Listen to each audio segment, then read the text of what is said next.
नमस्ते दोस्तों, स्वागत है आपका हमारे चैनल स्क्रिप्ट वाला पर। फिल्म की शुरुआत में हम 3 बच्चों को देखते हैं, कार्थ, द्रजात और वाती। वे खेल रहे होते हैं और वाती कहती है कि चलो घर चलें क्योंकि शाम हो गई है। बाकी 2 बच्चे और खेलने के लिए कहते हैं। वाती डरती है कि कहीं उसे कोई भूत किडनैप न कर ले। इस पर कार्थ और द्रजात उसका मजाक उड़ाते हैं, तो वाती अकेली घर चली जाती है। खेलते खेलते द्रजात छड़ी को इतनी जोर से मारता है कि वो जंगल में चली जाती है। कार्थ उसे ढूंढने जाता है और उसे एक छेद में फंसा हुआ पाता है। जैसे ही वो उसे निकालने के लिए अपना हाथ छेद में डालता है, तभी वाती को कोई गाना गाने की आवाज़ सुनाई देती है और वो डर जाती है। अचानक कोई उसे धक्का देकर खींच लेता है। उधर कार्थ के हाथ को भी कोई पकड़ लेता है। जब वो अपना हाथ खींचता है तो देखता है कि उसकी एक उंगली गायब है। 30 साल बाद हम सामन और आदि को देखते हैं जो स्कूल जाने के लिए शॉर्टकट ले रहे होते हैं। आदि रास्ते में कार्थ से टकरा जाता है और गिर जाता है। सामन उसे उठाता है और कार्थ से कहता है कि उन्हें चोट ना पहुंचाए और वे वहां से भाग जाते हैं। स्कूल पहुंचकर उनकी टीचर मिस वरो उन्हें रोज लेट आने के लिए डांटती हैं। वो उन्हें अंदर जाने को कहती हैं और कहती हैं कि छुट्टी के बाद उन्हें रुकना होगा क्योंकि उन्हें डिटेंशन मिली है। बाद में घर लौटते समय आदि कहता है कि उसे जंगल से जाना पसंद नहीं है क्योंकि उस पत्थर के पास कार्थ अंकल ने अपनी उंगली खोई थी। तभी वो नोटिस करता है कि सामन गायब है और वो डर जाता है। फिर एक डरावनी आकृति उसकी ओर बढ़ती दिखाई देती है, लेकिन तभी सामन पीछे से आकर उसे डरा देता है। वे जब जाने लगते हैं तो सामन कहता है कि भूत प्रेत कुछ नहीं होते और अंधविश्वासों पर यकीन नहीं करना चाहिए। दूसरी तरफ अय्यू कार्थ को खाना देने जाती है, लेकिन वो उसे शाम होने से पहले घर जाने को कह देता है। उसी रात सामन अपनी दादी को खाना खिलाने की कोशिश कर रहा होता है जो बिस्तर पर पड़ी रहती हैं। अचानक दरवाज़ा अपने आप खुल जाता है। ये देखकर वो डर जाता है। तभी उसका भाई समयुन वहाँ आता है और सामन थोड़ा रिलैक्स होता है। सामन उससे पूछता है कि शहद की बोतलें अभी भी यहीं क्यों हैं। समयुन कहता है कि वो देना भूल गया था और कल मार्तो की दुकान पर दे देगा। सामन गुस्सा हो जाता है और कहता है कि उसके पास बस एक ही काम था और वो भी नहीं कर सकता।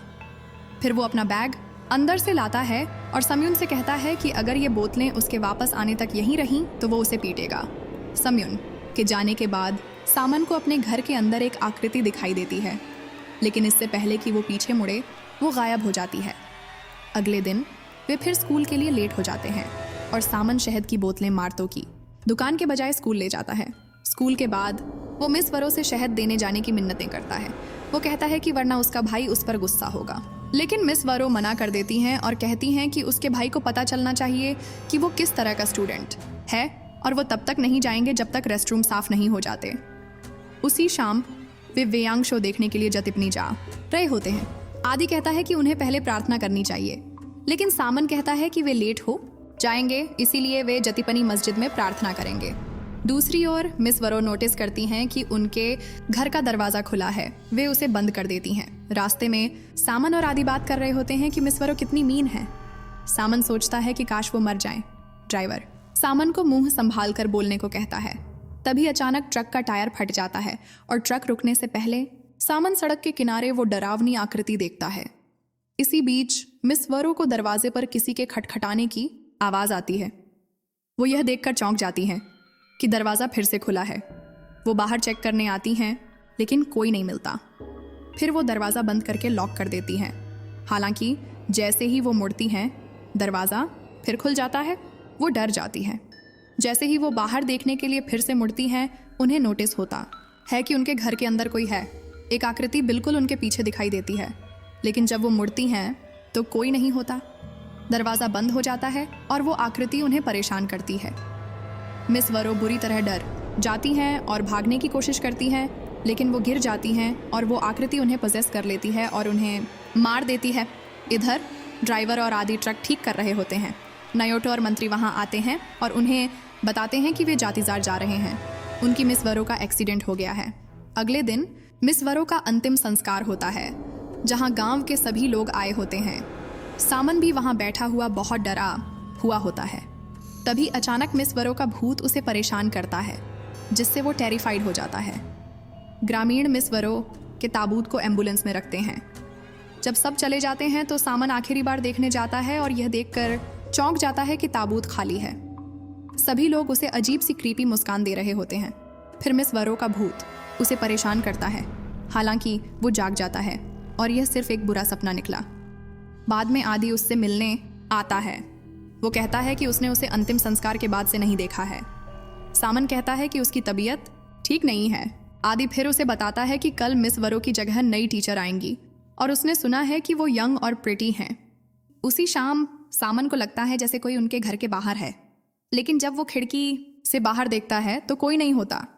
तभी वो नोटिस करता है कि उसकी दादी कुछ देखकर डरी हुई हैं। वो उनके पास जाता है और पूछता है कि वो कौन है। वो पूछता है कि क्या वो भूत है, जिस पर दादी हाँ कहती हैं। तभी उनके घर का दरवाज़ा अपने आप खुल जाता है। दादी उसे बेड के नीचे देखने को कहती हैं। जब वो वहाँ देखता है तो कोई नहीं होता। हालांकि जब वो उठता है तो उसे खिड़की के बाहर एक आकृति दिखाई देती है और अचानक मिस वरो का भूत उसे परेशान करता है, जिससे वो डर जाता है और भूत गायब हो जाता है। फिर वो अपना चेहरा धोने जाता है। तभी एक आकृति बर्तन से बाहर आती है। ये देखकर वो डर जाता है और जैसे ही वो उसे पोजेस करती है, दरवाज़ा बंद हो जाता है। इस बीच अय्यू के पिता मार्तो उससे कहते हैं कि वो उनके साथ नई टीचर मिस निनगसिह से मिलने चले। वो गांव पहुंचते हैं और गांव के मुखिया डुल रोहिम उनका स्वागत करते हैं और अपना परिचय देते हैं। फिर वो उन्हें अपनी पत्नी, सिक्योरिटी आमोन और मिस्टर मार्तो से मिलवाते हैं। निनगसिह देर से आने के लिए माफ़ी मांगती हैं और बताती हैं कि वो रास्ता भटक गईं और दूसरे गांव पहुंच गईं। मार्तो फिर उन्हें अय्यू से मिलवाते हैं, कहते हैं कि वो उनकी क्लास की स्टूडेंट है। कुछ दिनों बाद सामन गांव लौटता है। वो मार्तो से कहता है कि वो शहद बेचने से मिले पैसे लेने आया है, जिस पर मार्तो कहते हैं कि उन्हें आज तक कोई शहद नहीं मिला। सामन बहुत गुस्से में घर आता है और सम्यून को पीटना शुरू कर देता है। वो कहता है कि उनके पास पैसे नहीं हैं और वो शहद पहुंचाने तक की परवाह नहीं कर सकता। वो उससे पूछता है कि वो क्या चाहता है, जिस पर सम्यून कहता है कि वो उसे मरा हुआ देखना चाहता है। ये सुनकर सामन एनरेज्ड हो जाता है। वो उससे पूछता है कि उसने अभी क्या कहा। तभी वो सम्यून के पीछे बैठी उस आकृति को देखकर डर जाता है। फिर हम सामन को सम्यून को क्रीपी तरीके से देखते हुए देखते हैं। वो आकृति सम्यून की ओर बढ़ती है और फिर सम्यून को पोजेस कर लेती है। फिर सामन, जो अब सम्यून द्वारा पोजेस है, चाकू उठाता है और अपनी दादी के सामने अपने भाई को मार देता है। अगले दिन जब मार्तो अपनी दुकान खोलते हैं तो वो और अय्यू सामन को देखकर चौंक जाते हैं, जो एक कबर्ड पर अपना सिर पटक रहा होता है। मार्तो उससे पूछते हैं कि वो क्या कर रहा है, जिस पर सामन उन्हें शहद की बोतलें देता है। जब मार्तो उन्हें चेक करते हैं तो ये देखकर टेरिफाइड हो जाते हैं कि उनमें खून भरा हुआ है। सामन वहाँ से भाग जाता है। इस बीच डुल रोहिम बाहर आते हैं और ये देखकर चौंक जाते हैं कि उनके सारे चिकन मर गए हैं और बाहर लटके हुए हैं। बाद में स्कूल में अय्यू एंट्रेंस पर मिस वरो को खड़ा देखती है। एक लड़का उसे क्लास में जाने को कहता है। जब वो पीछे देखती है तो कोई नहीं होता। जब वो क्लास में होती है वो नोटिस करती है कि मिस वरो का भूत उसकी ओर चल रहा है और वो सामन का नाम ले रही है। लेकिन जब वो पीछे देखती है तो कोई नहीं होता और अचानक वो उसे परेशान करती है। बाद में जब वो घर लौटती है तो उसे अपने पिता मार्तो, डुल रोहिम और आमोन के साथ पाती है।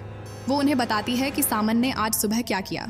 रोहिम कहता है कि उसके चिकन मरे पड़े हैं और खून यहाँ है, इसलिए उन्हें सामन के घर जाकर उसे चेक करना चाहिए। रोहिम और बाकी लोग सामन के घर पहुँचते हैं। मार्तो बाहर एक एम्यूलेट लटका हुआ नोटिस करता है। फिर वे सामन की लाश देखकर चौंक जाते हैं। उनके पीछे आदि और अय्यू भी वहाँ आते हैं। आदि ये देखकर टेरिफाइड हो जाता है और वहाँ से भाग जाता है। वो सामन को नदी के पास खड़ा देखता है। जब वो उसकी ओर जाता है तो अय्यू भी आमोन के साथ वहाँ आ जाती है। हम देखते हैं कि सामन अभी भी पोजेस्ड है, लेकिन जब वो मुड़ता है तो नॉर्मल हो जाता है। आदि उसके पास जाता है और पूछता है कि क्या वो ठीक है। फिर वे उसे वापस उसके घर लाते हैं। ग्रामीण नोटिस करते हैं कि सामन कुछ गुनगुना रहा है। निनगसिह भी वहाँ आती हैं।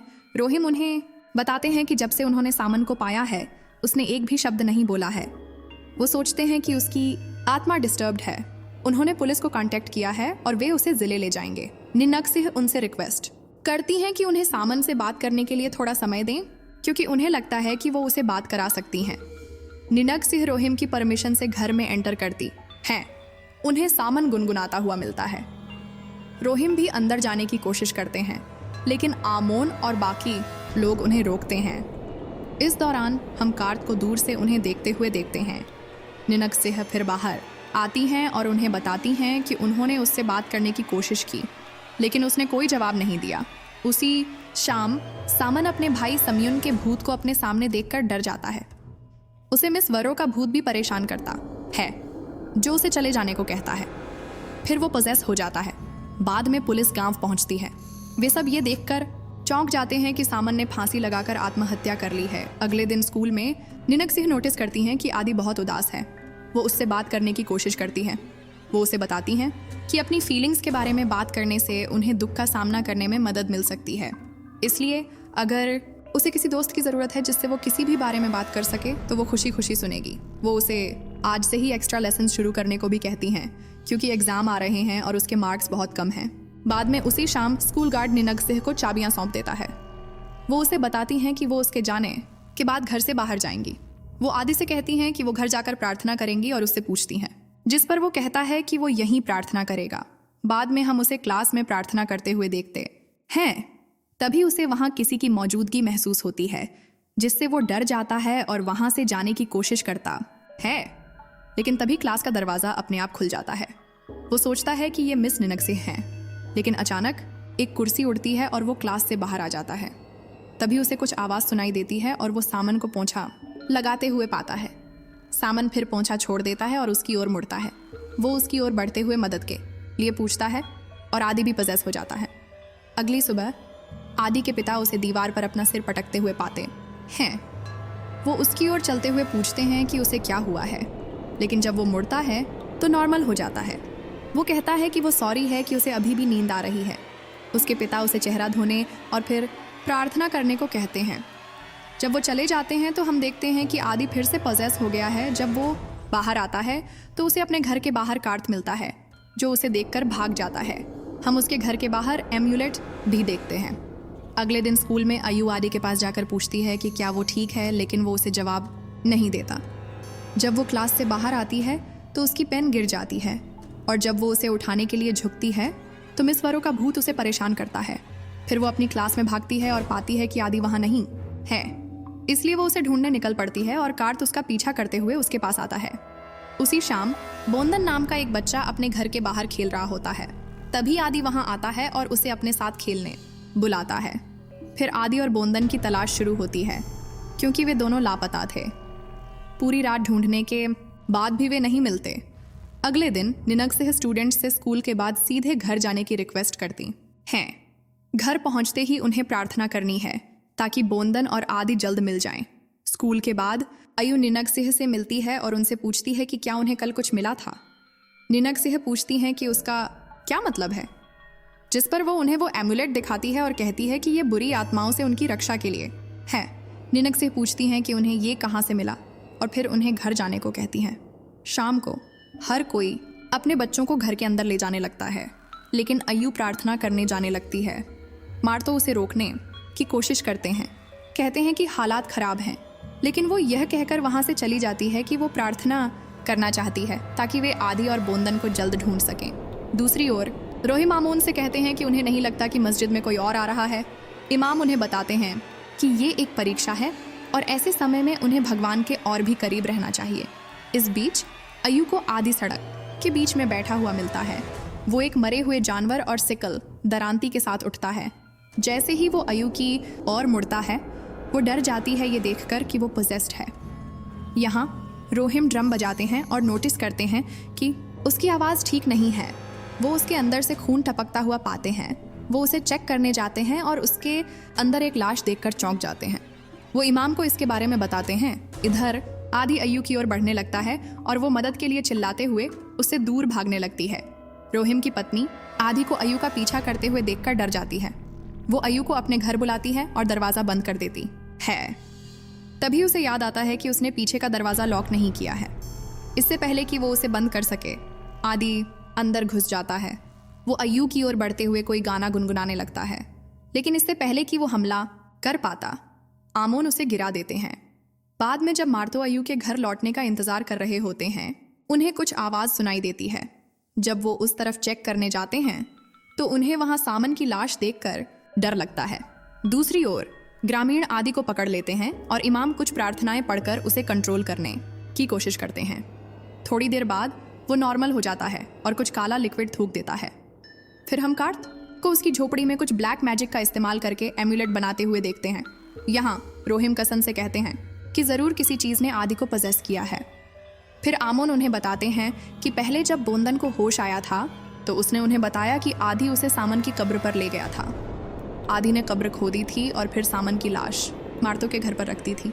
रोहिम कहते हैं कि उन्हें यकीन है कि कोई चीज़ आदि का उल्लंघन कर रही है और कोई चीज़ इस गांव के साथ खिलवाड़ कर रही है। फिर वे कार्त के घर पहुंचते हैं और उसे बाहर खींच कर लाते हैं। वो उनसे पूछता है कि उसने क्या गलत किया है।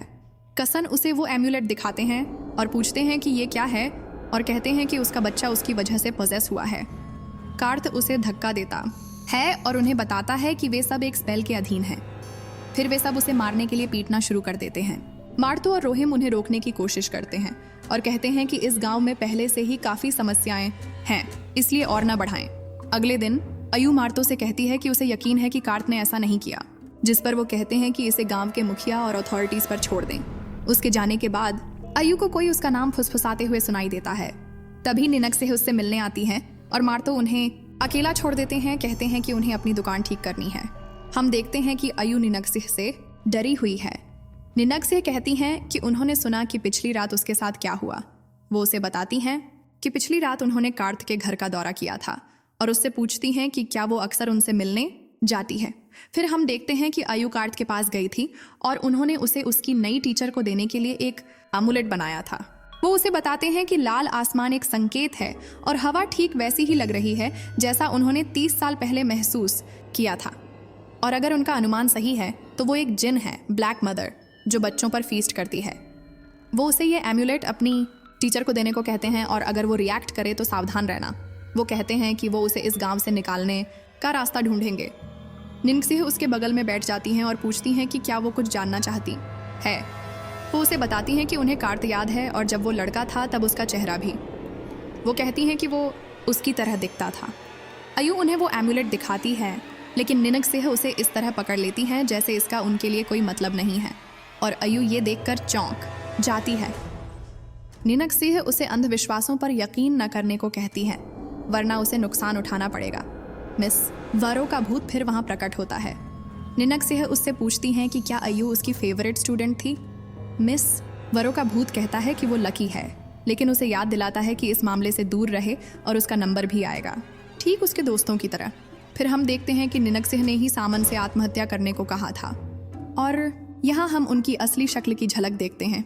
वो वहाँ हंस रही थीं जब आदि ठीक हुआ था और यहाँ तक कि जब कार्त को पीटा जा रहा था तब भी वो उस पल का आनंद ले रही थीं। इस बीच कार्त उस रात को याद करता है जब 30 साल पहले ग्रामीणों ने उसे पाया था। द्रजात की लाश भी वहीं पास में मिली थी। अयू फिर उनसे मिलने आती है और बताती है कि आदि खतरे में है, इसलिए उन्हें आदि को बचाना होगा। कार्त पूछता है कि उसे कैसे पता चला, जिस पर वो कहती है कि उसे मिस वरो से एक मैसेज मिला था। अयू आदि के घर जाती है और उसके पिता को बताती है कि आदि खतरे में है। उसके पिता उसे शांत करते हैं और आदि के कमरे में चेक करने जाते हैं और पाते हैं कि वो वहाँ नहीं है।